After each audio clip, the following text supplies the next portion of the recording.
องหนอ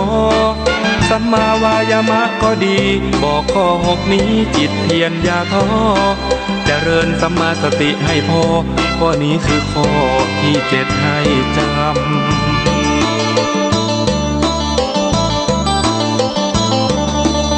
เจริญสัมมาสมาธิ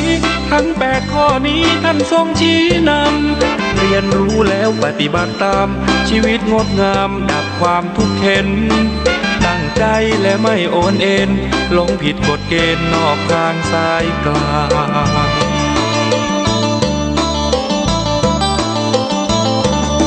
มัชฌิมาปฏิปทาพระธรรมล้ำค่าไม่มีจืดจางอริยสาวกรู้ทางไร้สิ่งกีดขวางตรงไปให้ถึงราคีไม่มีเกลือกลัวมุ่งดีเว้นชั่วเฝ้าคอยคำนึงสติสมาธิช่วยดึงให้เข้าไปถึงแก่นของพระธรรม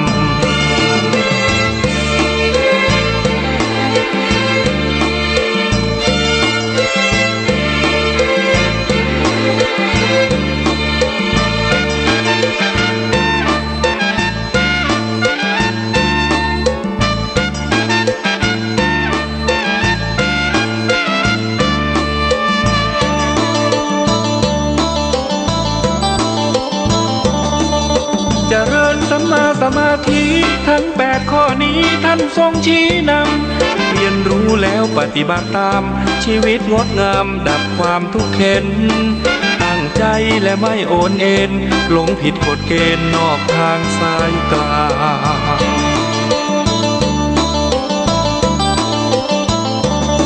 มัชฌิมาปฏิปทาพระธรรมล้ำค่าไม่มีจืดจาง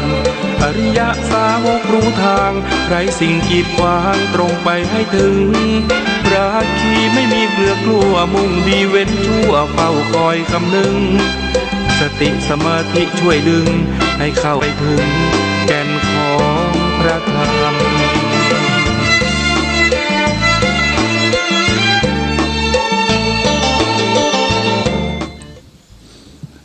พุทธคุณวางไว้กลางเกล้าเพื่อป้องกันเหล่าภัยลินสิ้นทั้งหลายธรรมคุณโทนวางไว้กลางใจเพื่อช่วยฮือหูทั่วถึงชั่วดีสังฆคุณโทนไว้ในชีวิตเพื่อช่วยปิดพ้นทุกข์เป็นสุขีโดยบุญอภิวันอัญชลี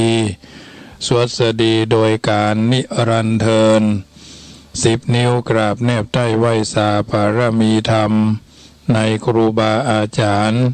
พระมหาเถรานุเถระท่านเจ้าคณะพระสังฆาธิการทุกรูปทุกตนขอความสุขความสวัสดีในธรรมะแห่งองค์สมเด็จพระสัมมาสัมพุทธเจ้าจงมีแก่บรรดาศรัทธาสาธุชนท่านผู้ฟังทุกท่านที่มีโอกาสเปิดเครื่องรับฟังรายการเสียงธรรมก่อนรับตาทางสถานีวิทยุเพื่อการศึกษาพระพุทธศาสนาและวัฒนธรรม FM ความถี่ 104.50 เมกะเฮิรตซ์รายการนี้นำเสนอโดยอัตมภาพพระมหาประสิทธมาภินันโทวัดจังกำตำบลมะกอกอำเภอป่าซางจังหวัดลำพูนเผยแผ่ธรรมในนามของคณะสงฆ์หน่วยอบรมประชาชนประจำตำบลมะกอก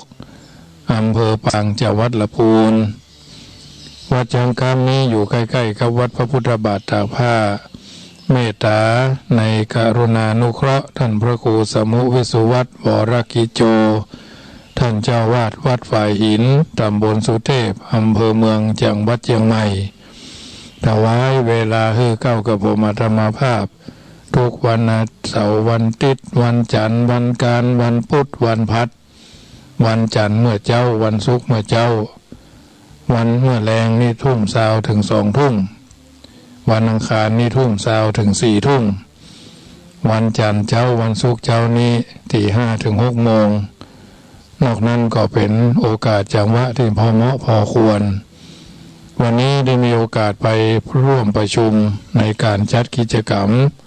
ส่งเสริมศาสนาศิลปะและวัฒนธรรม ในนามของประธานหน่วยอบรมประชาชนประจำตำบลมะกอกก็ขอใช้เสียงประชาสัมพันธ์น้อมเอิญเจริญพรญาติโยมว่า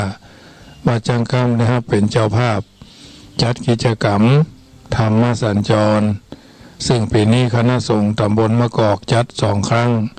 ครั้งที่1วันที่31 สิงหาครั้งที่2คือปิดเนาะวันที่19 กันยาครั้งที่นี่เป็นวันจันทร์ที่31 สิงหาพอดีจะเป็นวันทำงานทำบุญอายุวัฒนะมงคลอัตมาภาพเป็นปีที่15นะเป็นปีที่15ญาติโยมท่านใดที่เกิดปีมะโรงงูใหญ่จุธาตุพระเจ้าวัดพระสิงห์จุธาตุพระเจ้าวัดพระธาตุวัดพระสิงห์ก็น้อมเอิญเจริญพรเนอะเพราะฉะนั้นงานนี้ก็อาราธนาท่านพระครูมหาดวงจันทร์เนาะสิริปริยัติยานุศาสตร์นะสิริปริยัติยานุศาสตร์ท่านเจ้าวาดวัดพันแหวนรองเจ้าคณะอำเภอแม่แจ่มจะได้มาเป็นองค์เทศนาธรรมงานนี้ก็จะเลี้ยงก๋วยเตี๋ยว1,000 ถ้วยก๋วยเตี๋ยว1,000 ถ้วยน้ำ1,000 ขวดน้ำ1,000 ขวดแล้วก็ผ้าป่าปันกล่องผ้าป่าปันกล่องกล่องละ29กล่องละ59กล่องละ99เพื่อรวบรวมปัจจัยเป็น3 ส่วนหนึ่งบำรุงสถานีของ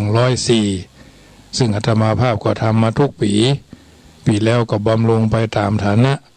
5,000 บาทนะปีที่แล้วเพราะมันเริ่มใหม่ปีนี้ก็จะบำรุงตามที่จะได้ปัจจัยนักน้อยเฮาบอกว่าญาติโยมก็น้อมเอิญเจริญพรเนอะท่านที่ฟังขึ้น104ทุกท่านช่วยกันแท้ๆนะเพราะเฮามีสถานี104อาตมาภาพก็ได้ฮู้จักกับโยมพี่โยมพ่อโยมแม่โยมอ้าวโยมอาทั้งหลายอาตมาภาพก็ฮู้จักท่านก็ฮู้จักอาตมาก็ช่วยกันแท้ๆก๋วยเตี๋ยว1,000 ถ้วยอีแม่จะเป็นเส้นอีแม่จะเป็นเส้นมันอีแม่จะเป็นลูกจิ้นเนาะกินได้แต่ห้ามห่อนะคือกินกันแท้ๆเลี้ยงตั้งแต่บ่ายเป็นต้นไปเนาะทางนี้ทางนั้นก็ดูจังหวะทำคำว่าช่วงเจ้านี้อาจจะมีสืบชะตาเพราะเขาถือว่าเป็นงานมังคละเมื่อแรงฟังเทศนะฟังเทศนี่ก็ประมาณทุ่มจะได้104เมตตา104เพิ่นมาถ่ายทอดตัวนะเพิ่นมาถ่ายทอดวันกึ่งวันเนาะตั้งแต่5 โมงเมื่อแรงเป็นต้นไปวันนั้นวันจันทร์ที่31 สิงหาจะได้ขอเมตตาท่านพระครูสามุวิสุวัตรมาถ่ายทอดนี่ทั้งเมื่อแรง5 โมงเมื่อแรงเป็นต้นไปอันนี้ก็ญาติโยมอยู่ทางบ้านถ้าบ่ได้มาเมื่อคืนก็ฟังทางไลฟ์สดก็ได้เพื่อนจะไลฟ์สดอันนี้ก็ถือว่าเป็นส่วนหนึ่งที่จะนำเอิญเจริญพรญาติโยมมากินมาทานด้วยกันอาตมาภาพก็เป็นส่วนหนึ่งเป็นสะพานบุญเนาะสรุปแล้ววันที่31 สิงหาเนื้อผ้าป่าปันกล่อง29 บาท59 บาท99 บาทถามว่ายังเหมากล่องนักก็เอา29 บาทถ้ามันช่วยกันปันคนนะ59 บาทมันช่วยกันปันคนปัจจัยส่วนหนึ่งบำรุงหน่วยอบรมประชาชนช่วยไฟไหม้น้ำท่วมทุเจ้าเจ็บทุเจ้าตายอยู่ในนี้หมดญาติโยมทุเจ้าเจ็บทุเจ้าตายนะทุเจ้าป่วยตายเพิ่นจะมีญาติพี่น้องบางคนก็เข้าห้องยาออกห้องยาเนี่ยไฟไหม้ที่หั่นที่นี่ละอ่อนบ่มีเงินเรียนหนังสือเนี่ยก็ต้องช่วยกันอันนี้ส่วนที่1บำรุงหน่วยส่วนที่2บำรุงสถานีส่วนที่3เป็นการใช้จ่ายในการจัดกิจกรรมมีค่าป้ายค่าซองค่าประดับประดาค่าอาหารเนาะถวายพระเจ้าพระสงฆ์ที่มาร่วมเนี่ยถึงเป็นกิจกรรมที่ต่อเนื่องกันมา15 ปีก็ทำโดยวิริยะอุตสาหะเนาะท่านมหาประสิทธิ์ก็เป็นคนธรรมดาคนหนึ่งญาติโยมที่มีกัลยาณจิตอันเป็นกุศลก็น้อมเอิญเจริญพรเนอะวันที่31 สิงหาน้อมเอิญเจริญพรด้วยได้มาดูควายก็ได้มาดูงัวก็ได้บัดเดี๋ยวนี้ควายเหลือ7 ตัวงัวเหลือ5 ตัวนะ12นะเพราะว่าเอาขึ้นดอยไป5เอาไปบ้านใกล้เฮือนเคียงนี่ทำ2เอาไปที่อื่น7เอาไปก็เอาไปญาติโยมได้ ได้เลี้ยงดูเพราะว่าละอ่อนมีความจบมหาวิทยาลัยแม่โจ้มาเพิ่นมาอยู่บ้านเดิมเพิ่นเลี้ยงงัวเพิ่นปลูกหญ้าขายไว้เด้อเนาะแม่วางก็ขอมาจบมหาวิทยาลัยแม่โจ้ก็ปลูกหญ้าหวานขายเขาก็จะพยายามจะหาคือเพิ่นอยู่เนาะญาติโยมท่านใดมีพี่มีน้องมีเพื่อนมีฝูงจะไทยวัวไทยควายแต่งัวเหล่านี้ห้ามขายห้ามฆ่านะถ้าขายถ้าฆ่าก็มีอันเป็นไปนะเพราะว่าสัตว์มีคุณกับชาติประเทศพระศาสนาฉะนั้นญาติโยมสาธุชนเบื้องแรกนี้ก่อนที่จะอู้น้ำทำคำสอนนั้นอย่างต่อไปก็จะได้ปาญาติโยมไหว้พระนะไหว้พระแล้วก็เจริญพุทธมนต์ติปิโสสวดมนต์ไหว้พระพุทธคุณธรรมคุณเรียบร้อยก็ได้ฟังเทศน์ฟังธรรมเนาะเบื้องแรกก็พากันกราบอะระหังสัมมาสัมพุทโธภควาพุทธังภควันตังอภิวาเดมิกราบระลึกถึงพระพุทธเจ้าว่าพุทโธเมนาโถพระพุทธเจ้าเป็นที่พึ่งของหมู่เฮาสวากาโตภควตาธัมโมธัมมังนามัสสามิกราบระลึกถึงพระธรรมเจ้าว่าธัมโมเมนาโถพระธรรมเจ้าเป็นที่พึ่งของหมู่เฮาสุปฏิปันโนภควโตสาวกสังโฆสังฆังนามามิกราบระลึกถึงคุณพระสังฆเจ้าว่าสังโฆเมนาโถพระสังฆเจ้าเป็นที่พึ่งของหมู่เฮามาตาปิทโรวันทามิข้าพเจ้ากราบไหว้คุณพ่อคุณแม่ผู้มีพระคุณอันสูงสุดด้วยความเคารพอย่างสูงคุณูปการโรเมนาโถครูบาอาจารย์เป็นที่พึ่งของหมู่เฮาอันนี้พระเจ้า5 พระองค์ต่อไปก็อาราธนาพระพุทธพระธรรมพระสงฆ์ว่าพุทธังอาราธนังกโรมิธัมมังอาราธนังกโรมิสังฆังอาราธนังกโรมิปิตามาตาปิตาอาจาริยังอาราธนังกโรมิสัพพะเทวาอิสีมหาพมามหาอินทรามหาคุณาอาราธนังกโรมิธรรมสวนะกาโรอะยัมพะทันตาธรรมสวนะกาโรอะยัมพะทันตาธรรมสวนะกาโรอะยัมพะทันตานะโมตัสสะภะคะวะโตอะระหะโตสัมมาสัมพุทธัสสะนะโมตัสสะภะคะวะโตอะระหะโตสัมมาสัมพุทธัสสะนะโมตัสสะภะคะวะโตอะระหะโตสัมมาสัมพุทธัสสะนะโมพุทธายะนะโมธัมมายะนะโมสังฆายะอะปะมโนพุทโธอะปะมโนธัมโมอะปะมโนสังโฆพุทโธเมนาโถธัมโมเมนาโถสังโฆเมนาโถอิติปิโสนะพุทธคุณอิติปิโสภะคะวะอะระหังสัมมาสัมพุทโธวิชาจารณะสัมปันโนสุขโตโลกวิตูอนุตตโรภุริสะธัมมสารถิสัทธาเทวมนุสสานังพุทโธภควติพุทธคุณธรรมคุณต่อสวากาโตภควตาธัมโมสันทิฏฐิโกอากาลิโกเอหิปัสสิโกโอปานะญิโกปัจจตังเวทิทัพโพวินโยหิติธรรมคุณต่อไปก็สังฆคุณสุปฏิปันโนภควโตสาวกสังโฆอุจุปฏิปันโนภควโตสาวกสังโฆญาญาปฏิปันโนภควโตสาวกสังโฆสามิจิปฏิปันโนภควโตสาวกสังโฆญาติทางจัตตาริปุริสะยุคานิอัฏฐปุริสะภูคาราเอสะภควโตสาวกสังโฆอะหุนายโยปะหุนายโยตักขินายโยอัญจลีการณิโยอนุตตรังปุญญเกตังโลกาสาตินะโมเมสัพพะนะโม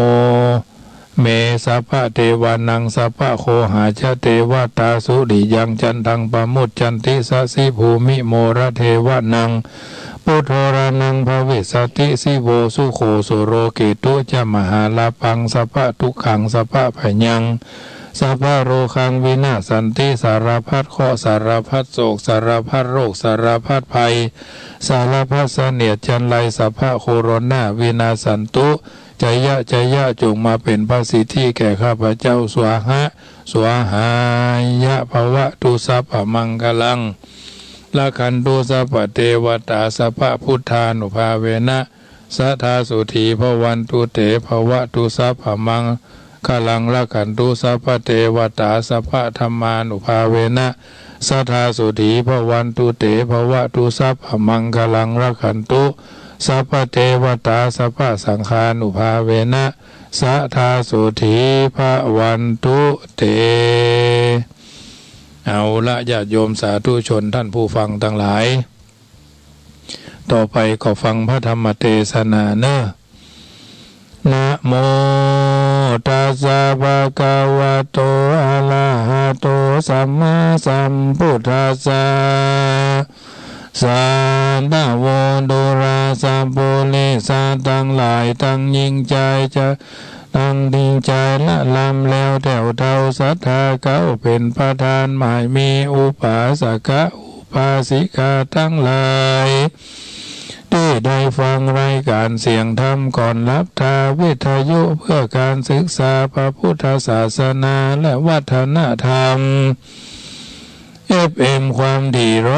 104.50 วัดฝ่ายหินอำเภอเมืองเชียงใหม่รายการนี้อาตมาภาพพระมหาประสิทธมาภินันโทวัดจังคำตำบลมะกอกอำเภอป่าซางจังหวัดละพูนได้น้อมนำเอาน้ำทำคำสอนเรื่องหมูหินผูกที่หามาเ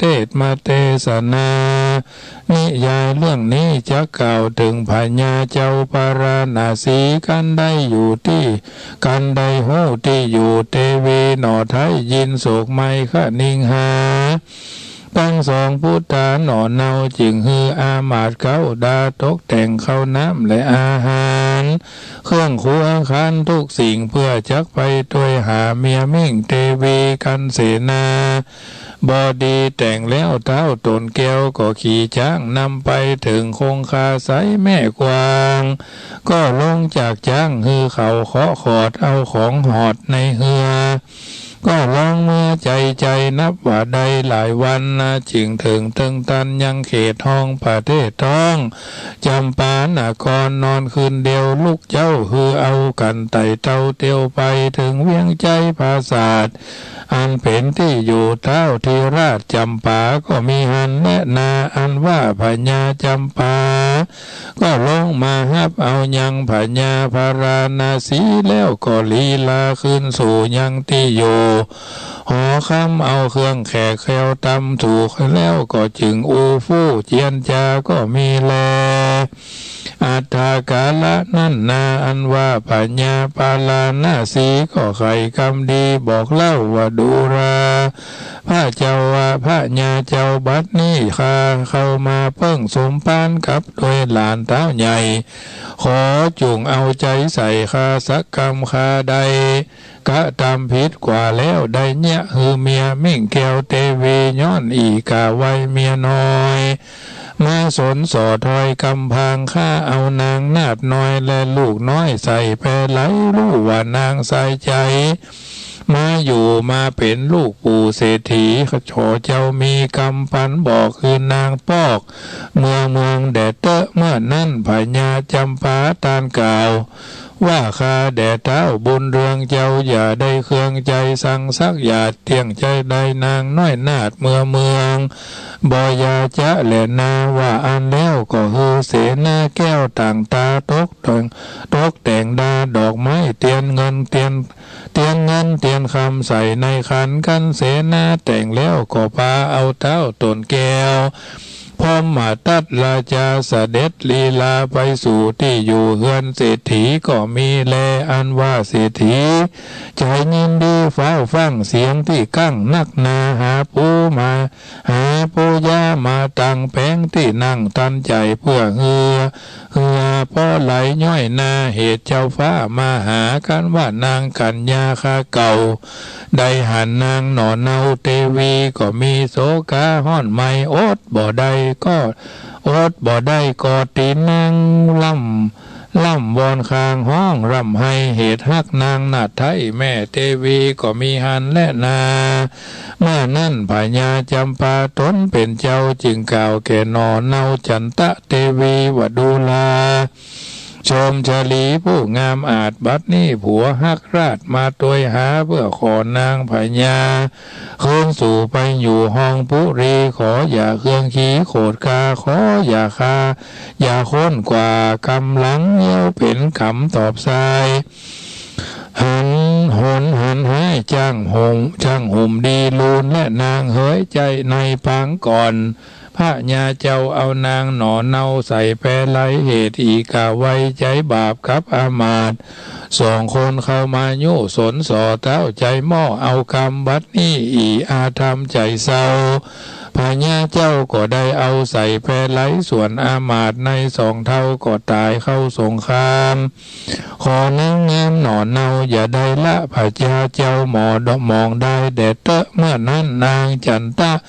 เทวีนาถไทยก็นบน้อมไว้เต้าใจจำปาว่าข้าแด่มหาราชเจ้าข้านี้ก็โศกเศร้านักนาเกิดถึงสองพุทธาพุทธีลูกแก้วพัดภาคแล้วบ่หูตังใดนาบุญใส่ช่วยค้ำข้าจึงบ่ตกน้ำเป็นผี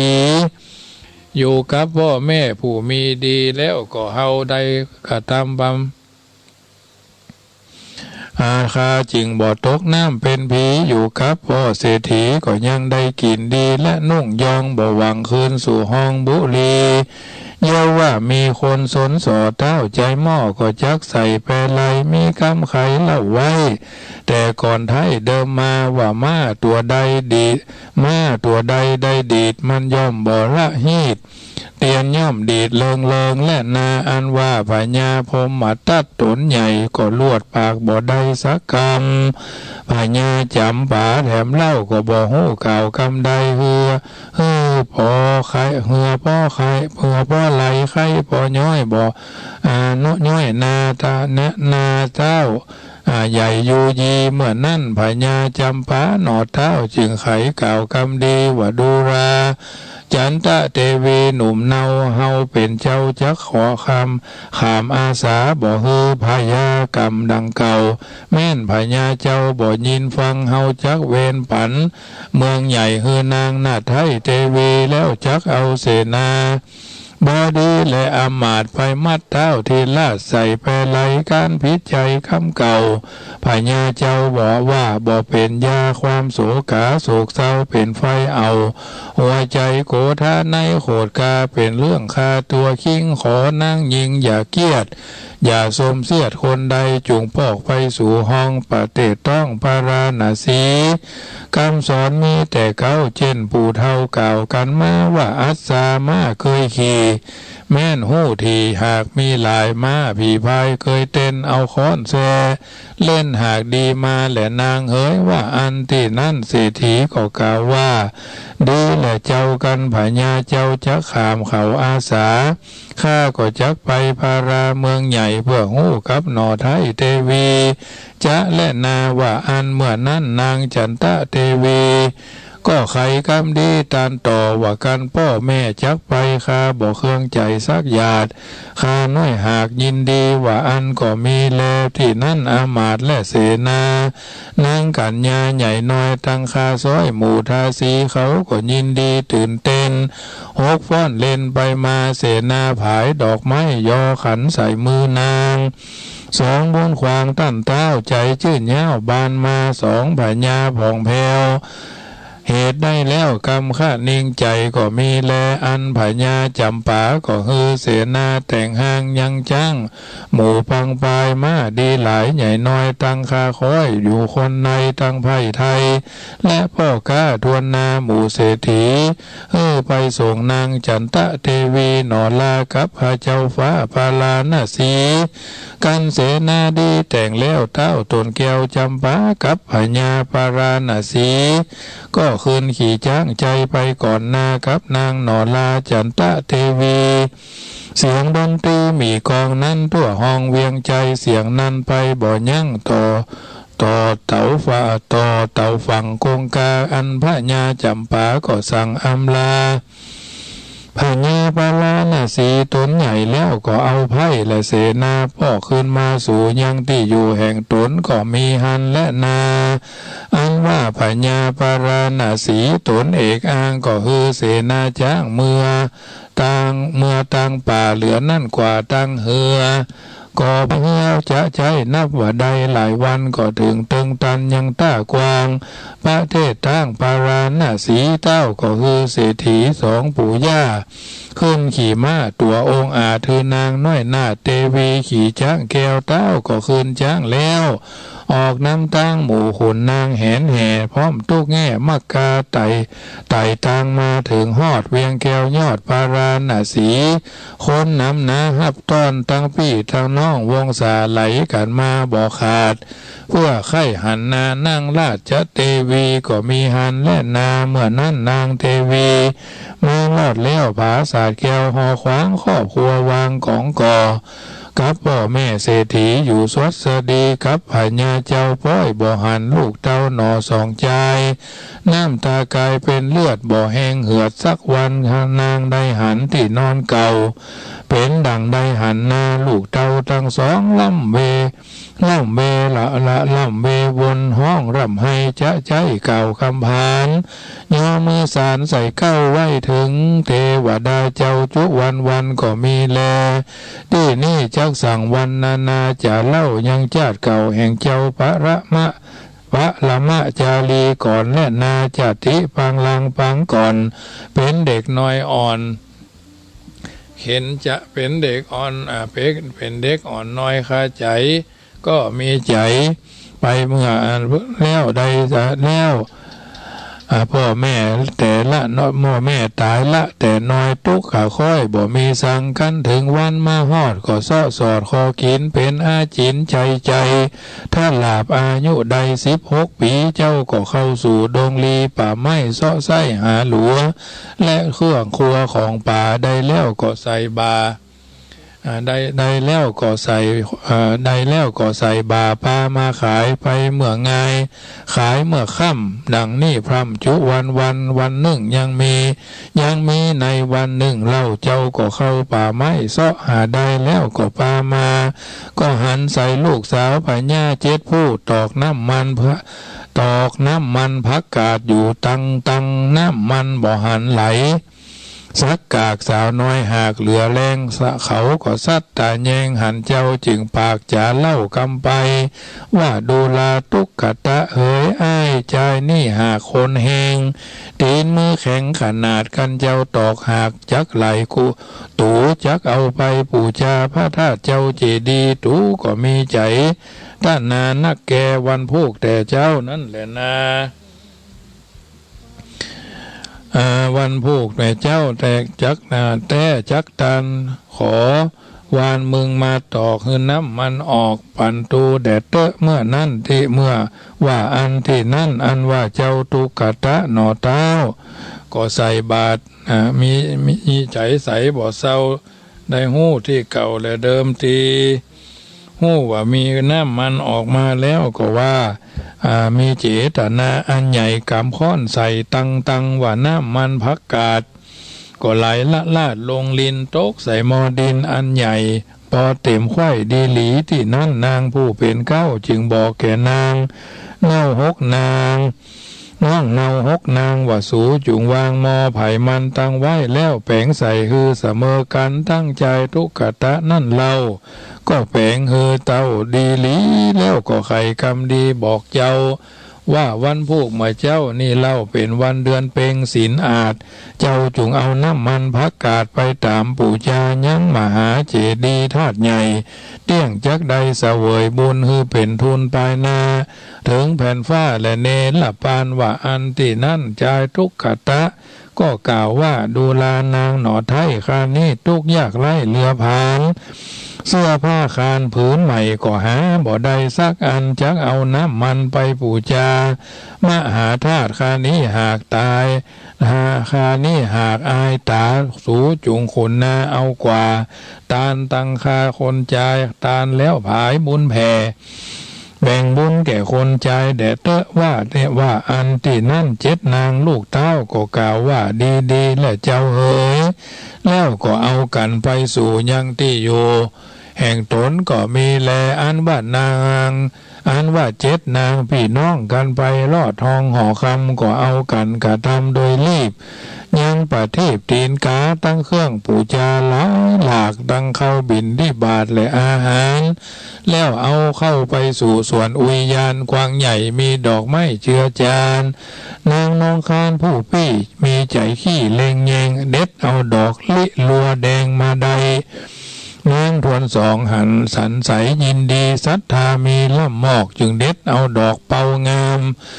นางทวนสามเล็งถี่เด็ดเอาดอกบัวคลี่ขาวใสยอดนางนงไวทวนสีนั่นใสเด็ดเอาใดยังดอกจำปีมีใจดีเต้าฟ้าผูกทวนหาเล็งหันเอาเด็ดเอาดอกจันแดงบานเรือหอมทุกเมื่อคืนวันนางทวนหกหันที่ใดนางก็ไข่ผู้จาจึงเด็ดเอาดอกจันผาหอมอ่อนหอมบ่อผ่อนสักยามฝ่ายยิงงามน้องน้อยเด็ดเอาดอกคำยิ่งย้อยหอมอ่อนอ้อยเอาใจทุกไผ่มันได้ดอกแล้วก็ปอกมาห่อใจถึงในวันลุงเจ้าก็ตกแต่งเขาและประทีปน้ำมันพักกาดแล้วเอากันใส่บาตรปูจามหาธาตุดวงดีย่ออันจุลีใส่เกลาไว้พระธาตุเจ้าผาดานาว่าด้วยเตจะบุญกุศลนี่ใส่ขอฮือคาได้ถึงเนรปานแดดเตะว่าอันจุคนแล้วก็ย่อกุศลพายแผ่ฮือแก่ใจทุกขตะว่าขอผละบุญปกห่มฮือได้พ้นจากทางพานขอฮือได้ถึงนิพพานเวียงแก้วกันแผ่บุญแล้วลวดคืนมาหั่นแลกแต่นั้นไปนาทุกขตะก็เสียงจาดบุญนั่นหากนำไปก็ได้ไปเกิดในตาวสิงในตาวติงสาใหญ่กว้างเป็นเทวบุตรอยู่สร้างโขงสวรรค์กันเสวยบุญเสียงแล้วเต้าตนแก้วอินตาก็คือลงมาเกิดในห้องประเทศท้องพาราณสีแล้วก็เป็นลูกนางจันตะเทวีงามอาจชื่อว่านาชื่อว่าเจ้าน้อยนาถปรมาจารีนั่นแลอ่านว่าลูกสาวพญาเจ็ดนางนั่นเล่าผู้พี่เข้ากันเข้าสู่มรณาบุญนำป้าไปเกิดเอากำเนิดในดอกลิลัวแดงอยู่ในแขวงป่าใหญ่แห่งเต้าไทยสังกัสนกรปานเดินจรในป่าหันหนอลาใดให้อยู่แวพานสัตตาแลหันใสจึงเด็ดเอาใดแล้วปานำแล้วปามานำเมื่อถวายแก่พญาสังกัสะเป็นเจ้าเต้าก็รักนางหนอนเนาเพียงตากันนางจำเลินวัยยาคืนใหญ่อายุว่าใด16 ปีเต้าใจดีขนาดจึงแปลงภาษาเสาเดียวหือนางตาเขียวลูกน้อยอยู่กับคาค้อยหมู่ทาสีก็มีเพื่อนแม่นาอันว่านางทวนสองน้อยนาดกันเสียงจาดอันเป็นคนก็เอาตนไปเกิดปฏิสนธิกำเนิดในดอกเปางามในสถานป่าใหญ่ที่จิมไกพระในไกพระราศีพระมุนีตันไทยก็ได้ยินเสียงร้องร่ำไห้อยู่วอยจึงไปก้อยหันใส่แล้วก็เอามาเลี้ยงไว้ลุมลากันถึงย่ามมาคำเจ้าก็อธิษฐานหื้อน้ำนมหวานไหลแผ่ออกมาแต่ปลายมือพระบุญลือเป็นเจ้าก็หื้อนางหนอนเนาดูดกินจุวันกันนางจำเริญวัยยาคืนใหญ่นับบ่ได้หลายปีพระราศีตนป้ออธิษฐานต่ออินตาเท้าก็ลงมาเนรมิตภาศาสงามวิลาศเสาเดียวฮือโสมเสลียวได้อยู่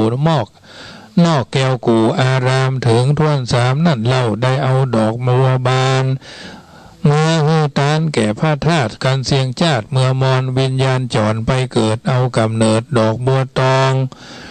อยู่ในห้องว่างกว้างใหญ่พญานาคมาอยู่ไกลลุมลานางนั่นนางามองอาจกิ้วก้อมวาดตีนผมผนะพญานาคจมฮักมากจึงเนรมิตผาศาสตร์เสาเดียวงามเป็นเปียววาดเป็นผาศาสตร์เงินทองนางไก่สอนนาดน้องได้อยู่ห้องภายในก็มีหันและนาอันว่านางผู้เป็นอันว่านางผู้ทวนสีก็มีใจขี้เจยบานเอาดอกจำปีงามเหลืองอาจไปปูชาพระธาตุเจ้าเจดีย์กันดับอินทรีย์แม่นจาชีวิตขาดเมืองคนนำจิตตนไปเกิดเอากำเนิดในดอกจำปีคำในดงดำป่าไม้เทวดาอยู่ใกล้ลุ่มล่ากันนางใหญ่มาแก่ทวนงามยิ่งล้วนสาวสวรรค์เทวดาก็เอากันเนรมิตผาศาสตร์เลื่อมสะอาดตีหลีมีเสาเดียวตั้งอยู่ในหมู่ไม้ดอกจำปีก็คือโสมสลีได้อยู่สร้างในป่ากวางหิมปานก็มีแลอันว่านางผู้ทวนหานั่นเล่าได้เอาดอกจันแดงมีก้าแปลงขนาดได้ปูชาพระธาตุดวงคารวิญญาณห่างห่วงนางวิญญาณนางห่วงคองได้ไปเกิดห้องดอกจันแดงในโขงเขตแขวงป่าใหญ่เทพไทยอยู่รุมราแล้วราชสีมาอยู่เฝ้านางหนอนเนาก็ใหญ่บานมาเทวดาก็ราชสีแปลงผาศาสตร์แก่นางน้อยนาฏกุมาลีก็มีหันและนาอันว่านางทวนหกนั่นใส่เอาดอกจันผาไปปูชามหาธาตุการเสียงจาดจากเมืองคนก็เอาตนไม่เกิดเอากำเนิดในดอกจันผาพญาเสือมาอยู่เฝ้ากันนางหนอนเนาใหญ่บานมาพญาเสือก็ปริวารมวลมากมาแปลงผาศาสตร์เสาเดียวก็มีวันหน้าเขียวผ่องแผ้วนางหน่อแก้วอยู่ภายในก็มีแลอันว่านางทวนเจ็ดน้องลาใจแก่กระศรัทธาเอาดอกคำไปปูชาท่าเจ้าการนางหน่อเนาดับจิตวิญญาณติดเกี่ยวข้องก็ไปเกิดในห้องดอกคำแดงในเขตแขวงป่ากวางที่ตาตั้งหิมปานเป็นสถานยักษ์ใหญ่มีชื่อไว้ว่าอาละวักกะยักษ์ใหญ่กล้าเป็นพญาแก่ยักษ์ทั้งหลายมันเดินพายหากินจ้างในเถื่อนกวางขวางฟานหันดอกคำบ้านดวงใหญ่จึงเด็ดใดเอามาหันนางกัญญาหนอนน้อยพญายักษ์ก่อพอกอยแยงยินหักแปลงขนาดจึงนำเอาสู่ผาศาสตร์เมียมันนางยักษ์หันนักมากอุปถากรุมรานานางนั่นนางามยิ่งย้อยเพียบสาวน้อยเมืองสวรรค์ขุนยักษ์หันลักมากบ่ผ้าไก่ตาจึงแปลงผาศาสตร์ตองเสาเดียวงามเป็นเปียวดังแก้วเครื่องในเลี้ยวโดยจากงาจ้างสารก็นางนงคานอยู่สร้างในผาศาสตร์กว้างคนเดียวก็มีแลเหมือนนั่นอาระวักกะยักษ์ยักษ์หาเท้าได้ยินข่าวปภาวดีว่านางนั่นมีรูปงามสะอาดเป็นลูกเต้าราชพาราณสีขุนยักษ์มีใจไฟมักไข่ใดมาเป็นคนใจแก่ลูกยิงมันกันถึงกลางคืนมาฮอดขุนยักษ์สอดไปบนขึ้นสู่หนอากาศถึงผาศาสตร์ปภาวดีสมฉลียิ่งย่อยพงว่ารับขาม้อยอยู่คนเดียวพญายักษ์เตียวเข้าใกล้ลวดสวดมนต์ใส่สามตีนางก็รับดีบอดสะดุ้งตื่นขุนยักษ์จื้นเกยบานอุ้มเอานางนงคานจากห้องมาหอดต้องคูเวียงเดินไปหันดินเปียงเลียงลาบมันก็ขวาดสัญญาว่ากันเข้ามาตัวยหานางนอนเน่านางได้หันห้อยเขาได้หันห้อยตีนแล้วย่ำดินที่หันเดินดินนั่นเลิกได้7 ศอกเป็นตราแล้วก็มาโดยอากาศรีบขนาดบัดเดียววางเมืองตาเขียวนาดน้อยในผาศาสตร์ซอยคำแดงแล้วก็แต่งแปลงแก้มนเก่านางหนอนเน่าก็ตื่นขึ้นมาก็มีหันและนารัตติยากันว่าคืนกันลุ่งสายฟ้าพุ่งเรืองมา อันว่านางกัญญาคาใจก็หันนางหนอไทยประภาวดี เขากลัวมีโทษใหญ่จึงรีบมือไว้พญาป้อพญาว่าข้าแด่มหาราชเจ้าบัดนี่นางหนอนเนาประภาวดีก็หันมีอยู่ห้องในภาษาต้องเวใจหนีไปทางใดบ่หูใดประตูก็ฮับไว้ดังจุวันหันสงสัยประตูป่องตัดที่ห้องนางนอนหันไขวางไหวหันก็มีแลพญาก็ปกเป่าฮือเสนาตั้งคนปาลาเตะเคาะขอดสอดไข่พับเบียงก็บ่ได้ยินเสียงค้างและร้องไห้แห่งนางหนอไทยปะภาวดีเต้าก็ซ้ำฮือตีกองเป่าบอกกล่าวตัวตึงเมืองว่าลูกบุญเรืองพญาหายกว่าฮือสูเอวล่าแสวงหาผู้ใดหาได้มากูจักฮือเป็นใหญ่ขุนเมืองจะและนาว่าอันที่นั่นคนตั้งหลายตั้งยิ่งตั้งใจเป็นหมู่สะสู้พร้อมเตียวไปตั้งไปในและไปนอกพับตุกขอกตุกไปก็หันใส่ห้อยตีนยักษ์ใหญ่ไปวันออกก็ห้องบอกกันมาว่ารอยยักษ์ขาตัวใหญ่เต้าแต่ไส้3 ศอกดีลีเงี้ยวแต่ไส้3 ศอกดีลีลึกก็มี7 ศอกจึงเมื่อบอกแก่พระญาว่ายักษ์ขาตัวใหญ่มาลักเอานางนาถไทยประภาวดีห้อยมันมีไปนอกเลิก7 ศอกดีลีและว่าอันเมื่อนั้นพญาก็มีโศกาโศกเศร้าฮือให้หานางหนอนเนาจุวันก่อแล้วก็ผันคืดทอดยังเต้ายอดจำปาว่าเต้าตนนั่นมานามาสอดขอเอาเขียวยอดประภาวดีควรกูมีสารเล่าบอกคือแก่เจ้าจำปาแล้วเต้าก็มาเขียนสารบาททอยว่านางนาดน้อยประภาวดีผียักษ์มีในป่ามาลักกว่านำไปพระจอมไทยอย่าเกียดอย่าจมเกียดอย่าสมเสียดมองขีแดดเตอะกันเขียวและกันเขียนแล้วก็คือเสนาแก้วนำไปสู่หอใจพระศาสตร์ที่เต้าราชจำปาก็มีเงินและนา กันพระญาจำปารู้แล้วก็เรียกคือนางหอแก้วเข้ามาเรียกก็นางโหราแก้วเข้ามาตวายโหรามาถวายแล้วใส่ก็กึดว่าใดอย่างนี้หมอตวายน้อมไว้ว่าพี่น้องไทยนั้นมาดีก็ว่าพี่น้องไทยดีบ่ตายตกไปโลนก็อย่าสมเสียดแดดเตอะสู่หอใจเต้าพญาจำปาลั่นพญาหู้แล้วก็เรียกโหราแก้วมาตวายโหราถวายน้องใบว่าพี่น้องไทยบ่ตายตกไปลูนเมื่อลาจักใดฮือนางหนอลาบ่สงสัยจะแล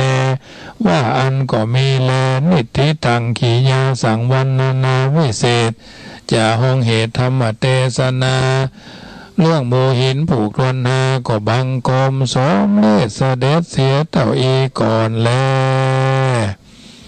เอาละญาติโยมสาธุชนท่านผู้ฟังทั้งหลายได้ยินได้ฟังน้ำธรรมคำสอน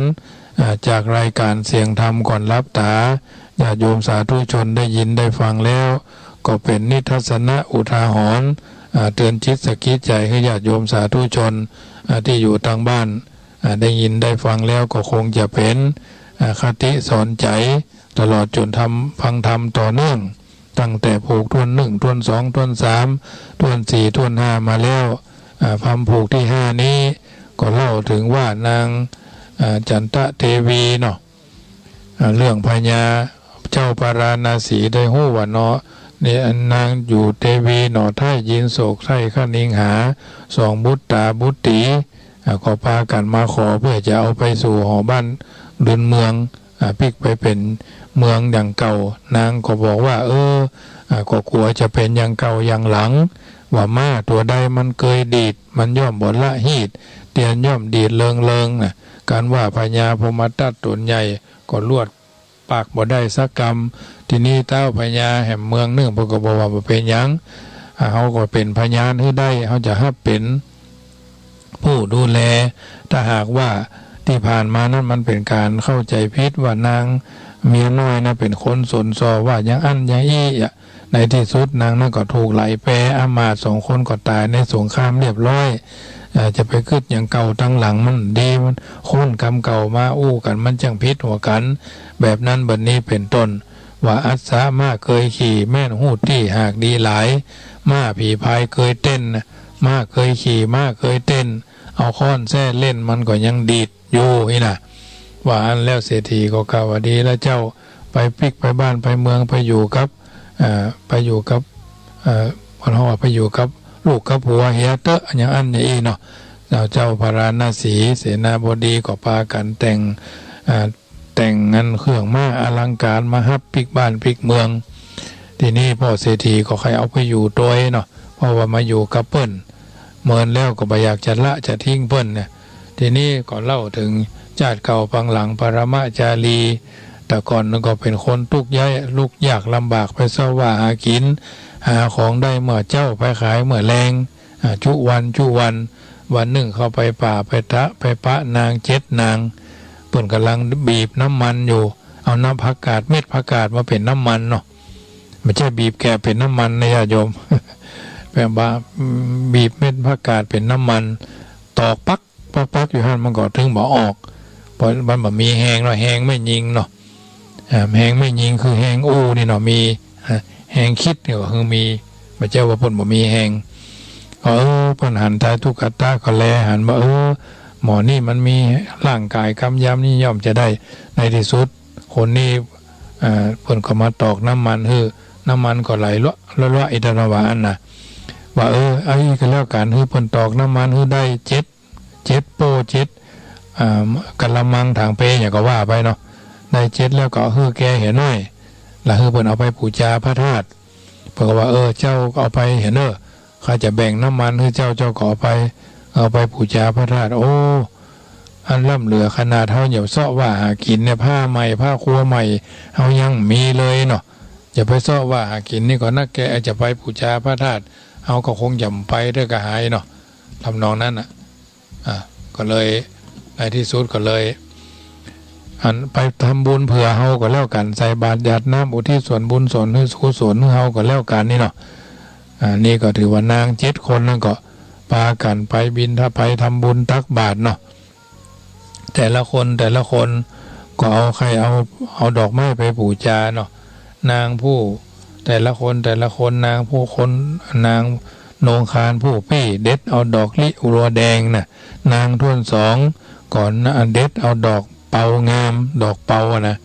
นางท่วน3เด็ดเอาดอกบัวคลี่ขาวใสนางท่วน4เด็ดเอาดอกจำปีนางท่วน5เอาจันแดงนางท่วน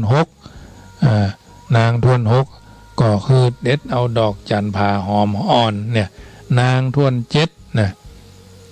เอาดอกคำยิ่งย้อยหอมอ่อนอ้อยเอาใจ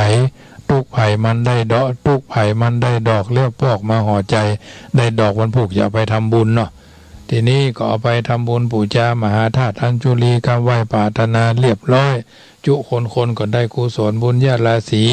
แผ่บุญให้ทุกขตะว่าขอบุญนี่ไปพกห่มให้ทุกขตะพ้นทุกพ้นผาน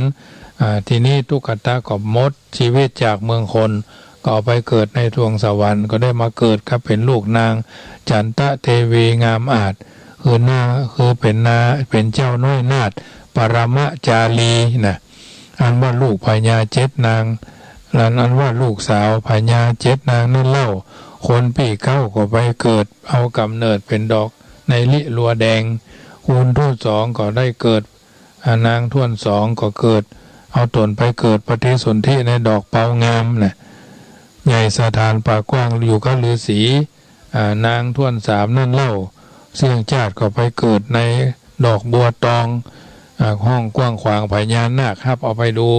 นางท่วน4ดอกจำปีงามเหลืองอาจปูชาพระธาตุดับอินทรีย์ก็ได้ไปเกิดเมืองคนเอาจั่วไปเกิดในดอกจำปาเทวดามาอยู่ใกล้ลุมลานางใหญ่หน้ามาแกว่นความยิ่งเลื่อนก็เทวดาเอาเนรมิตผ่าศาสตร์เลื่อมสะอาดดีหลีนางท่ว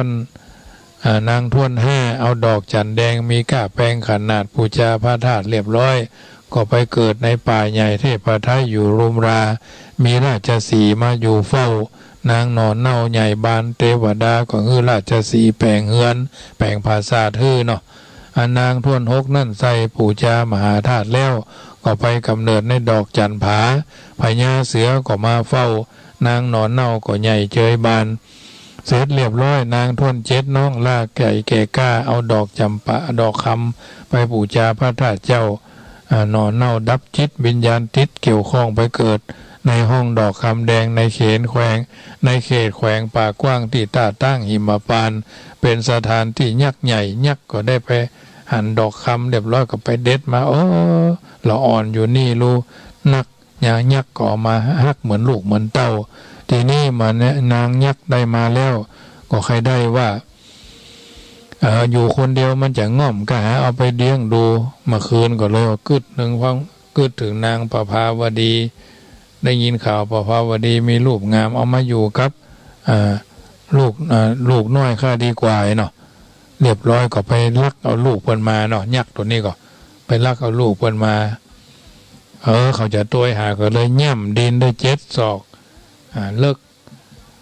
พอเขาว่าเนี่ยดินเลิกได้7 ศอกเป็นตาแล้วก็มาเหาะเหินเดินอากาศมายักมันเหาะได้เนาะเรียบร้อยก็มาอยู่เฝ้าสวดมนต์ใส่บะฮือหูเหนือหูใต้มาอยู่กับลูกกับเต้าของแกเนาะกับนางสุดท้ายนี่แหละลักเอานางประภาวดีไทยทีนี้ว่าเพิ่นสะดุ้งตื่นมึนตาขึ้นมาเอาละลูกสาวหายประภาวดีหายพญาเป่าเสนาเอาละจะได้ดีก็เลยเขียนหนังสือนางเต้าก็มาเขียนสารบัตรถ้อยว่านางนาดน้อยประภาวดีผียักษ์มีในป่ามาลักขวานนำไปพระจอมไตรอย่าเกียดอย่าส้มเสียดเกียดน้องมองขีการเขียนแล้วก็คือเสนา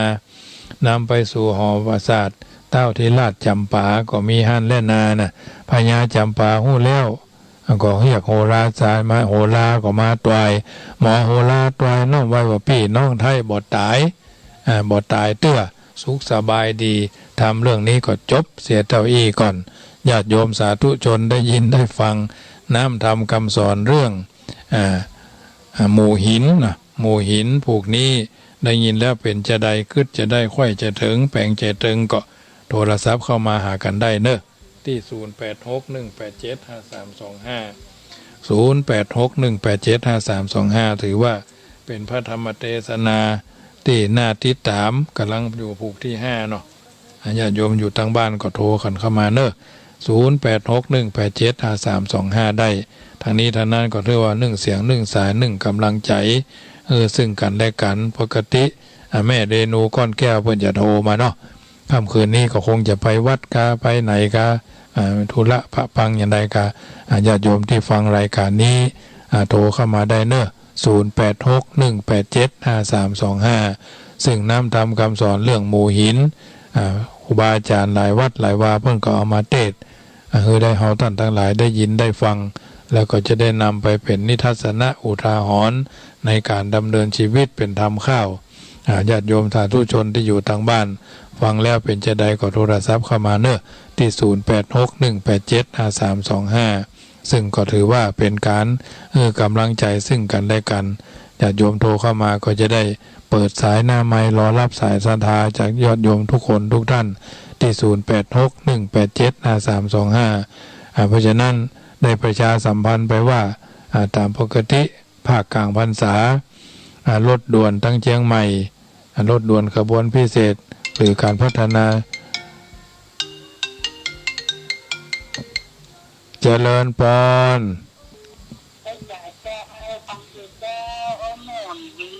ม่วนดีเนาะ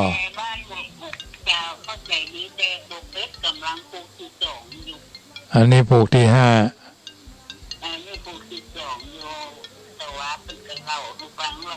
เจ้าเป็นกำลังใจให้เนอะเจ้าม่วนก็ฟังกันนั่นเนาะบ้านแตกสลายขาดแต่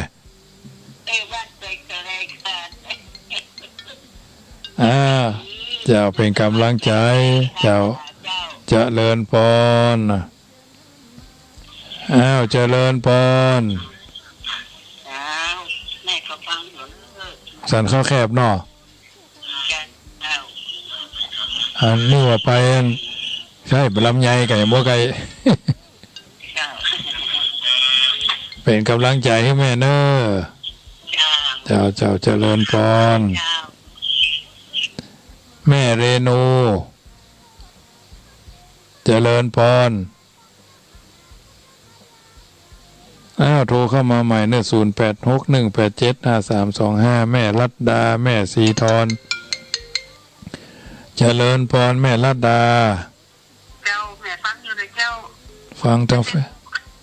ฟซบุ๊กเนาะเขาชัดเจนเนาะดีเนาะเจ้าชัดเจนดีทำน้องเราเจ้าเป็นกำลังใจเหมือนกันเนอะเจริญพรแม่คำน้อยต้นเพิงแม่ริมเจริญพรแม่คำน้อย0861875325โทรเข้ามาใหม่แม่เรนูโทรเข้ามาแล้วสายมันเจริญพรเมื่อวานหายซับนึกว่าไปวัดกะวันนี้มาให้สบายรับเลยมาให้ของผิงรับไปก่อนเนาะครับหมอวันนี้ก็ไปหาหมอมาเจ้าให้แม่สุขสบายเนอะเจริญพรเจริญพรฟังอยู่นอฟังอยู่เจ้าเข้าใจดีวันนี้เข้าใจดีเจ้าวันนี้จะฟังจนจบมาเนอะเจ้าเป็นกำลังใจเหมือนกันนอเป็นกำลังใจให้ท่านด้วยนะเจ้าเจริญพรเจ้ากราบนมัสการเจ้าเจริญพรแม่คำน้อย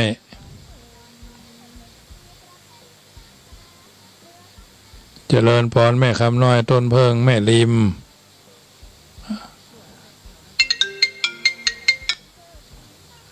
เจริญพรนมัสการเจ้าจากไหนเอ่ยจากหลังมชนี่เจ้าหลังมชเจ้า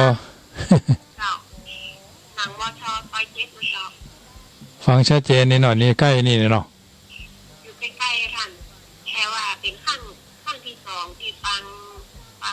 เทศแบบเมืองไงเจ้าเพราะว่าเป็นบรรพะแล้วไปฟังจะได้ก็บ่เข้าใจเจ้าจนท่านมาแปลเลยครับเปิ่นบ่ได้สรุปธรรมเนาะสรุปธรรมคือสรุปอยู่เจ้าแต่มันบ่ฟังบ่ฮู้เรื่องอยู่อย่างเจ้าคณะเจ้าผู้กำลังแบบจัดจริงเลยเนาะเมืองนั่นเนาะวันนี้ผมจะว่าจะไหนวันนี้ฟังท่านเทศคือมันม่วนนะเจ้ามีความรู้สึกว่าม่วนแต่ว่ามันบ่ฮู้เรื่องนะเจ้ามันแปลว่าได้บ่ฮู้เรื่องสักอย่างเลยเจ้าวันนี้ก็เข้าใจพ้องอ่ะเข้าใจพ้องเจ้าตอนท่านแปลเนี่ยค่ะตอนท่านเพิ่นเฮาว่าสรุปธรรมผู้ฟังนี่ก็จะเข้าใจเจ้าตอนท่านเพิ่นเฮาว่าตอนท่านเทศเนี่ยเทศนะเจ้าเป็นทำนองส่วนมากมันเป็นทำนองเทศทำนองธรรมวัดถ้าเป็นน้อยเป็นนานก็เข้าใจถ้าเป็นคนบ้านนี่ก็นักใจน้อยนักใจขนาดเลยว่าเราจะไปสืบต่อไปได้ยังไงในวันข้างหน้าขนาดเจ้าสนใจธรรมะขนาดนั้นมันเป็นทำนองนะมันเป็นทำนองถ้าว่าบ่ตากรรมบ่ตายมันก็ฟังบ่ม่วนเนาะอย่าไปสำเนียงมันม่วนนะเจ้าหันมันม่วนฟังดนตรีนี่ม่วนเนี่ยแต่มันบ่ฮู้คำแปลเนี่ยคำแปลคำอู้นั่นเจ้าการฟังนะหมายถึงตั้งใจฟังขนาดเจ้าที่เนี่ยเนาะมันก็ยังบ่ฮู้เรื่องเดือนนะเจ้าถ้าเขาจะเอาทำนองนี่เขาจะบัดตันเอาเนื้อความดีกว่าเนาะเอาฟังเอาเนื้อความตอนที่ท่านมาแปลมารู้เนี่ยเจ้าถึงไปจะเข้าใจเจ้าฟังกันไปเนาะไปกำลังใจเนอะเดี๋ยวจะมีไปถึง4 ทุ่มนะเจ้าไปกำลังใจกันเนอะเจริญเจริญพรแม่สีทรท่าก็ฟังทางอันเฟซเนาะฟังทางโทรศัพท์ได้ฟังอาจารย์ก็เล่าลืมคิงได้ฟังธรรมกันแล้วก็รับแล้วเนาะรับเจ้า ฟังเข้าใจดีเนาะ เจ้า ถ้าเพิ่นไปเอาทำอย่ามาเทศอ่ะ อันเดียวกันเนี่ยเจ้า เพิ่นพึงพูกไหนล่ะ ก็กำลังหานี่ก็หา อาตมาจะขึ้นผูก6ผูก7แล้วเนี่ย อ๋อแต่ เอาคำสอง อ๋อ มันเทศไว้มาเจ้า2วัน2ศีล2ผูก2ผูกไงล่ะ จ้าไปไก่ละไปวันการทุกวันการก็จะมีอะกะวันการหน้าก็เป็นผูก6เนาะ อ๋อเจ้า ไปเรื่อยๆนะเป็นกำลัง จำก็ฟังเพลงอันนี้อันนั่นน่ะทำอันเนี้ย ทำหมูหินเนาะ14ผูก เจ้าอ๋อแต่ จะเป็นกำลังใจให้แม่สีทอนเนอร์ จ้า เจ้า กัน เจ้าแม่คำน้อยต้นเพิ่งแม่ริม2เตื้อโทรเข้ามาได้เนอะโทรเข้ามาใหม่ได้เดี๋ยวปล่อยเวลาแถม4 นาที3 ทุ่ม2 ทุ่มเกินเนาะก็เดี๋ยวจะได้ธรรมะเป็นคำธรรมะบรรยายเนาะจบธรรมะบรรยายแล้วก็จะแถมจะเปิดสายแถมช่วงหนึ่งเพราะฉะนั้นญาติโยมสาธุชนที่มีโอกาสก็โทรเข้ามาได้บ่โทรไม่มีโอกาสก็บ่โทรก็บ่เป็นหยังเนาะถึงเสียง1 สาย 1กำลังใจถือว่าอยู่ทางบ้านฟังกันเพราะฉะนั้นฟังน้องฟังธรรมเรียบร้อยใครเป็นเจ้าภาพการเทศน์การธรรมก่อนน้องเบิร์นเจริญพรเนอะทุกคืนวันอังคารอย่างวันอังคารนี้โยมพี่ที่เชียงใหม่เพื่อก็เป็นเจ้าภาพหนึ่งกันเนาะอย่างทุกวันอังคารเมื่อค่ำยามแรงของวันโกนก็ที่ดีนาวเรดิโอละปูน